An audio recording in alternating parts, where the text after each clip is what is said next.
에베소 3장 1절부터 에베소 3장 9절까지 1절부터 9절까지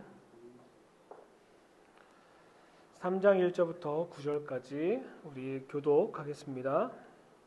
이러므로 주 그리스도 예수의 일로 너희 이방인을 위하여 갇힌 자 된 나 바울은 너희를 위하여 내게 주신 하나님의 그 은혜의 경륜을 너희가 들었을 터이다.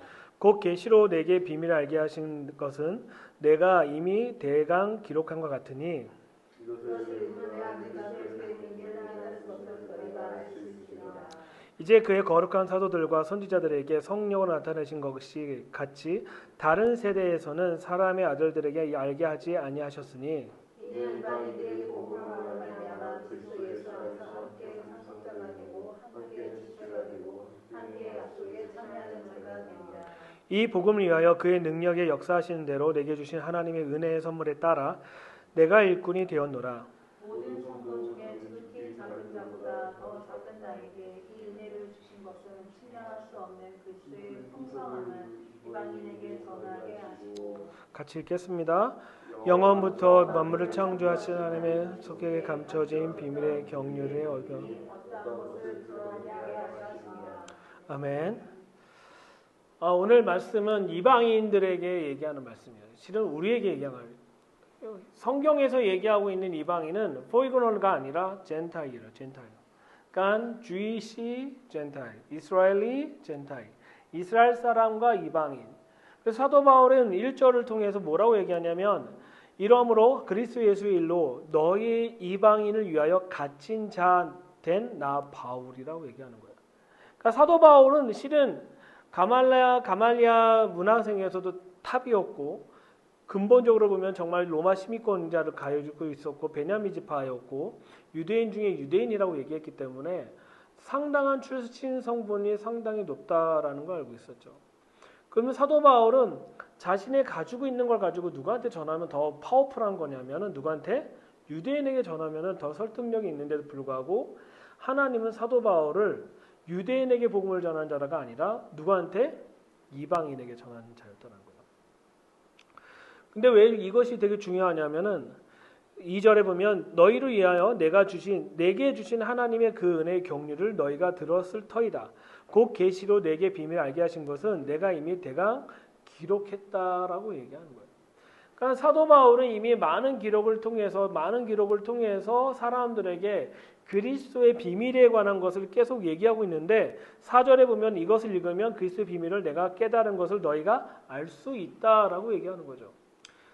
사도 바울이 얘기하고 있는 그리스도의 비밀. 과연 우리에게 예수 그리스도의 비밀이 과연 뭐냐는 거예요. 정말 하나님 아버지를 통해서 경험되어지는 아버지가 자녀에게 주는 그 권세를 누리는 것이 비밀인가? 아니면 신랑과 신부에서 신부로서 하나님과의 친밀함을 가지는 것이 비밀인가? 진짜 비밀은 뭐냐면 바로 이 부분이에요. 6절. 이는 이방인들이 보고는 말미암아 그리스도 예수 안에서 함께 후사가 되고 함께 지체가 되고 함께 약속에 참여하는 자가 됐다라고 얘기하는 거예요. 자, 여기서 되게 중요한 게 있어. 이방인이 복음으로 말미암아 함께 참여하는 자가 됐다라는 얘기는 다른 말로 하면은 유대인에게는 이미 있었다라는 거예요.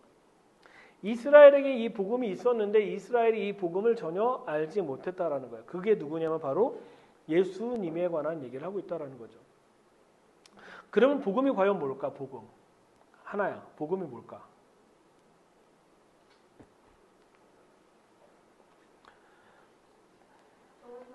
좋은 소식. 굿 뉴스지. 근데 중요한 거는 일반적인 기독교에서 얘기하는 복음은 뭐냐면 예수님이 죄로 인해 하나님과 단절된 우리를 위해서 하나님께서 아들을 보내사 아들이 십자가를 통해서 우리가 구원받아서 하나님의 천국에 하나님의 나라에 가는 것이 복음이다 라고 얘기를 해요. 근데 실은 맞는 얘기지만 더 디테일하게 얘기하면은 복음은 뭐냐면 메시아가 이 땅에 오셔서 왕으로 다스리고 통치할 건데 누구의 가문에 의해서? 다윗의 가문에서 오신 메시아가 다스리고 통치한다. 그것이 실제 복음이다라는 거예요. 근데 이것이 복음의 확장과 확신을 가져온 게 뭐냐면, 확증을 가져온 게 뭐냐면 2000년 전에 누가 오셨다? 예수님이 오심으로써 그 모든 언약과 예언이 어떻게 됐다? 성취가 되었는데 아직 성취가 안 된 게 뭐냐면 이 땅에 그분이 다시 재림하신다라는 거예요. 실은 복음은 뭐에 관한 거냐면 그리스도에 관한 거고 메시아에 관한 거예요. 그 메시아가 이 땅에 오셔서 다스리고 통치한다라는 것이 우리가 복음을 받아들이는 거의 가장 중요한 본질인데, 우리는 많은 사람들이 얘기하고 있는 우리 죄를 사했다라고 얘기하는 것을 볼 수가 있다라는 거죠. 그래서 우리는 이 복음을 믿음으로 말미암아 예수님이 메시아고 예수님이 이 땅을 다스리고 통치하시고 하나님의 아들이시고 그분의 능력으로 말미암아 모든 것을 이 땅에서 그분의 킹덤을 세운다라는 것을 믿는 그 약속에 참여하는 자가 됐다라는 것이 우리의 실제적인 성도, 이방인에게 주신 하나님의 큰 은혜다라는 걸 볼 수 있습니다. 그래서 보면은 7절에 보면 이 복음을 위하여 그의 능력에 역사하신 대로 내게 주신 하나님 은혜 선물을 따라 내가 일꾼이 되었다라는 거예요. 다른 얘기하면 우리가 성도라고 불림을 받고 예수님을 주라 시인하고 예수 그리스도를 말하며 구원을 받았다면 구원받고 끝난 게 아니라 우린 일꾼이 되어야 되는데 무슨 일꾼이 되었냐면 하나님의 킹덤을 위한 일꾼이 되어야 된다는 거예요. 우린 세상에 살다 보면은 국가에 전혀 관심이 없고 나만 잘 살면 돼라고 사람이 있어. 그렇지? 우리 가정 안에서도 보면은 나만 잘 살면 돼라고 하는 사람이 있어. 우리 집엔 없겠지. 우리 집엔 없다라고 난 믿어. 손가락질하는 사람이 제일 위험해. 제일 중요한 거는 우리 이 가정을 이끌어가는데 제일 중요한 거 뭐냐면 나만을 위해서 사는 게 아니라 누구를 위해서 하는, 우리 감시 패밀리를 위해서 사는 사람이 있어야지 이 가정은 유지가 되는 거야. 우리가 대한민국이라는 국가를 위해서 산다라는 거는 국가를 위해서 내가 책임과 의무를 다할 때 그 국가를 위해서 산다라고 표현하는 거야. 그러면 우리가 하나님의 킹덤을 위해서 산다라고 했을 때 우리의 책임과 의무는 과연 무엇일까라는 거야.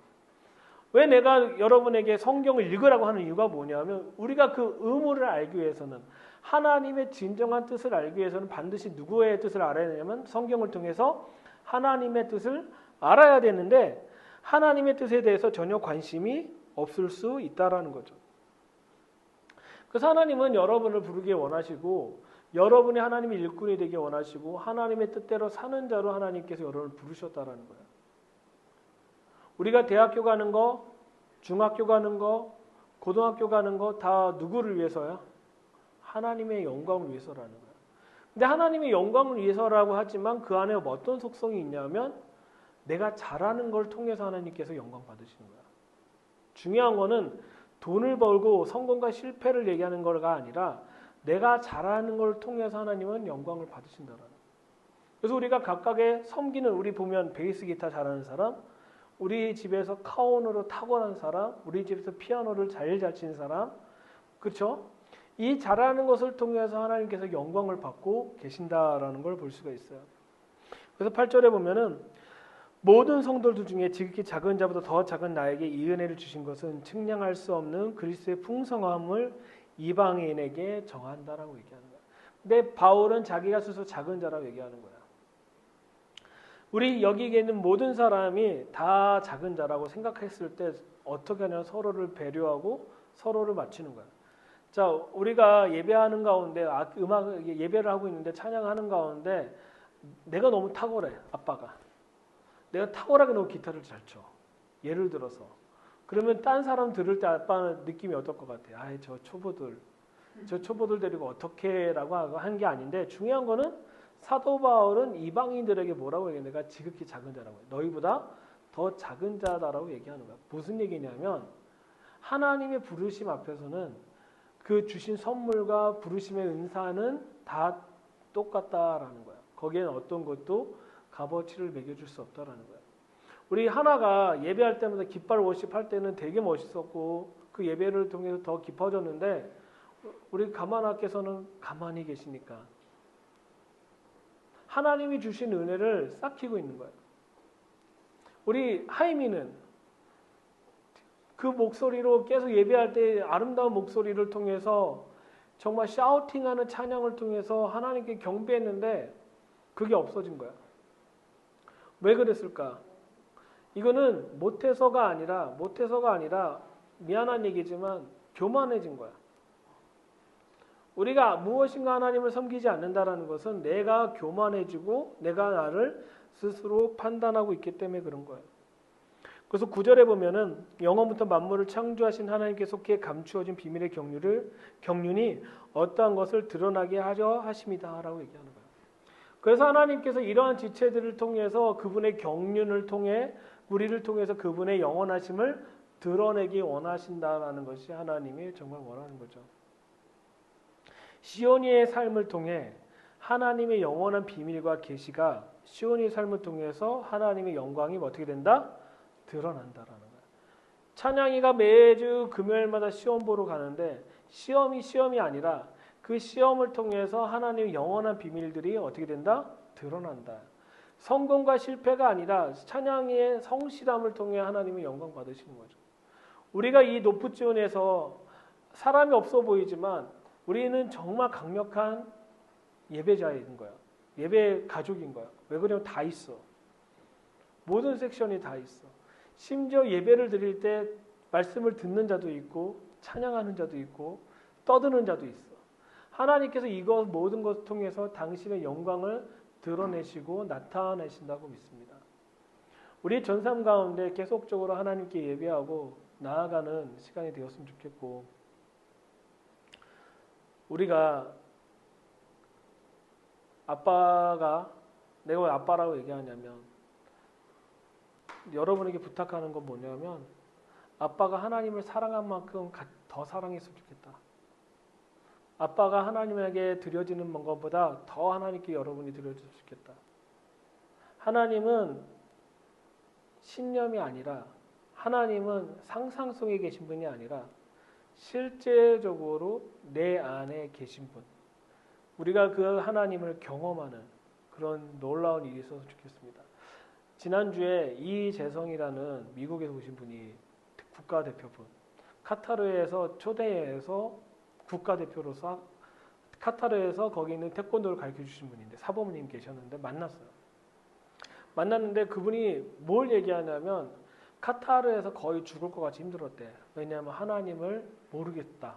하나님 모르겠다고 했는데 그분이 죽기 일보 직전에 뭐라고 얘기하냐면 그러니까 자살한다가 아니라 너무너무 갈급하고 너무 영혼이 메말라서 뭐라고 해요? 하나님, 당신의 임재가 아니면 난 살 수 없습니다. 하루에도. 그러면서 입을 벌려 처음으로 기도하면서 외치기 시작하니까 하나님의 임재를 경험했다라는 거예요. 그래서 그분이 오셔서 뭐라고 얘기하냐면 난 한순간도 하나님의 임재가 내 삶 가운데 경험되지 않으면 죽을 것 같이 힘들다라고 얘기하신 거예요. 그 얘기 듣는데 개인적으로 아빠는 되게 많은 도전이 됐던 부분이 뭐냐면 내가 그만큼 하나님의 임재를 날마다 구하고 있었는가? 하나님을 만나고 싶어 하고 있는가? 우리 솔직히 얘기해 보면 핸드폰에 다양한 것들이 있다만 우리는 그 다양한 걸 통해서 계속 유튜브를 통해서 영접하고 게임을 영접하고 다양하게 영접하는 가운데 있잖아. 근데 그것보다 더 하나님을 갈망하는 그 갈망이 우리 삶 가운데 있는가? 여러분에게 도전하고 싶고 나 역시 그 부분에 도전을 받고 싶고 그래서 우리가 그렇게 살아냈으면 좋겠다라는 마음이 있습니다. 그래서 우리가 그 부분에 하나님께 다시 한번 헌신하고 나가는 시간이 되었으면 좋겠습니다. 기도하며 마치겠습니다. 하나님 감사합니다. 우리가 전 삶을 통해 하나님께 드려진 시간 되게 해주시고 우리가 더 예배하며 주님을 갈망하고 주님의 임재를 구하게 하여 주십시오. 당신의 완전한 임재를 위해서 우리가 살아내고 있습니다. 하지만 그 완전한 임재가 오시기 전까지 우리에게 계속적으로 당신의 그 임재를 경험하고 살아내며 하나님의 성령의 인도하심이 기름부으심을 경험되는 삶이 우리 삶 가운데 가득 넘치게 하여 주십시오. 계속 우리의 삶을 인도하시고 이끌어 주십시오. 감사하며 예수와 이름으로 기도드립니다. 아멘.